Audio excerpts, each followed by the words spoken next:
Single. First half చూసేసరికి నాకు బ్యాక్‌గ్రౌండ్‌లో ఒక సాంగ్ ప్లే అవుతుంది.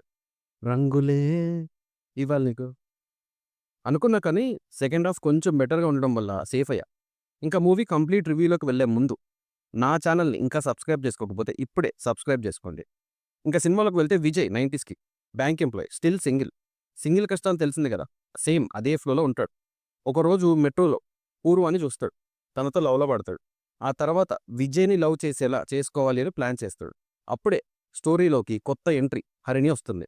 ఇక అక్కడి నుంచి ఒక ట్రయాంగిల్ లవ్ స్టోరీ నడుస్తూ ఉంటుంది. విజయ్‌కి ఫ్రెండ్ కిషోర్. కిషోర్‌ని యూజ్ చేసుకొని విజయ్ ఎన్ని ప్లాన్స్ వేశాడు. ఇలా కొత్త ప్లాట్స్ అన్‌ఫోల్డ్ అవుతాయి. అక్కడి నుంచి ఇంకొన్ని ట్విస్ట్‌లు రివీల్ అవుతాయి. అవి రివెంజ్‌లా మారాక అప్పుడొస్తుంది ఇంటర్వెల్ బ్లాక్.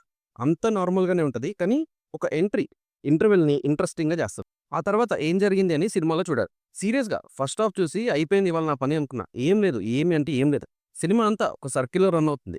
చిరాకొచ్చింది అంత లాగ్ చేశారు. ఫస్ట్ హాఫ్ అసలు స్టోరీ అనేది ఉండదు. సెకండ్ హాఫ్ రివీల్స్ కోసం, ఎమోషన్ వర్క్ అవ్వడం కోసం హోల్డ్ చేస్తారు. క్యామియోస్ కోసం కూడా.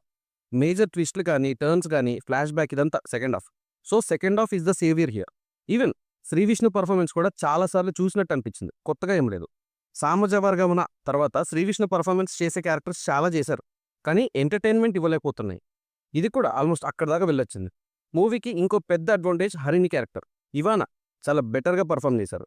తన క్యారెక్టర్ మూవీకి ప్లస్ పాయింట్. చాలా పెద్ద ప్లస్ పాయింట్. అండ్ తన కాస్టింగ్ కూడా చేసుకున్నారు. ఇప్పుడు కూడా మూవీ అదిరిపోయింది అని నేను చెప్పను. జస్ట్ యావరేజ్ అంతే.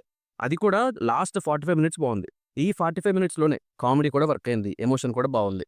ఫస్ట్ హాఫ్ అంతా కామెడీ ఉంటది కానీ ఒక 4, 5 టైమ్స్ బావుంటదంతే. సెకండ్ హాఫ్‌లో కూడా అంతే. కానీ ఇక్కడే ఎంతో కొంత స్టోరీ, ఎమోషన్ ఉంది కనుక కొంచెం బెటర్ ఉంది అనే ఫీలింగ్ వచ్చింది. పారిపోయే పరిస్థితి నుంచి పర్లేదు అనిపించింది అంటే చాలా వేరియేషన్ ఉన్నట్టే గదా! రైటింగ్ కొంచెం బెటర్‌గా ఉంటే బావుండేది. ఫస్ట్ హాఫ్ అయితే అక్కడే పిప్పి చేశారు. వెన్నెల కిషోర్ అండ్ శ్రీ విష్ణు మధ్య కామెడీ ట్రాక్ బెటర్‌గా ఉంటే బావుండేది. కొన్ని వన్ లైనర్స్ అంతే. మిగతా అంతా రొటీన్‌గా ఉన్నాయి జోక్స్. వెన్నెల కిషోర్ కూడా లవ్ స్టోరీ ఉంటుంది. అదే బావుంది. అసలు అదే మెయిన్ లవ్ స్టోరీలా ఉంది. ఇంకా మూవీలో కొన్ని క్యామియోస్ ఉన్నాయి. రాజేంద్ర ప్రసాద్ గారు, సత్య వీళ్ళుంటారు. చాలా షార్ట్ క్యామియోస్ అవి గూడా. క్లైమాక్స్‌లో ఇంకొన్ని రివీల్ అవుతాయి. ఇంకా మ్యూజిక్ అంతేం లేదు. సాంగ్స్ అయితే సాహసమే. మామూలు సాహసం గాదు. కొన్ని లింక్స్ బాగా కలుపుకున్నారు లాస్ట్‌లో. అవే ఈ మూవీని ఇంట్రెస్టింగ్‌గా చేశాయి. అక్కడి నుంచి రైటింగ్ కొంచెం పర్లేదు. లేకపోతే మనం ఇవాళ జై అస్సాం అయ్యేవాళ్ళం. ఇంకా performances wise Shri Vishnu is okay. అవే మళ్ళీ చేస్తున్నట్టు అనిపిస్తుంది. క్యారెక్టరైజేషన్ అనే కాదు డైలాగ్స్ కూడా రిపీట్‌గా ఒకటే మాడ్యులేషన్ యూజ్ చేస్తున్నారు. పోనీ అవి కూడా రీచ్ అవ్వట్లేదు. Ketika is just okay. Performance ఏం లేదు. ఇవానా పెర్ఫార్మన్స్ బావుంది. తన క్యారెక్టర్ ఈ మూవీకి సోల్ లాంటిది. చేసింది. వెన్నెల కిషోర్‌ని కూడా ఫుల్‌గా యూజ్ చేసుకోలేదు. ఎక్కడో కామెడీ టైమింగ్ మిస్ అయ్యారు అనిపించింది. మిగతా కాస్టింగ్ అంతా ఓకే. మ్యూజిక్ అంతేం ఇంప్రెసివ్‌గా లేదు. సాంగ్స్ అయితే చెప్పే పనే లేదు.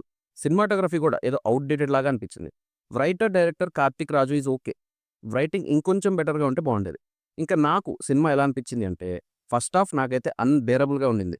కానీ సెకండ్ హాఫ్ పర్లేదు. Hardly one time. Too much fun ఏముండదు. ఉన్న దాంట్లో పర్లేదంతే. జస్ట్ కొన్ని సార్లు నవ్వుకోవచ్చు. ఇంకా నా రివ్యూ నచ్చితే సబ్స్క్రైబ్ చేసుకోండి.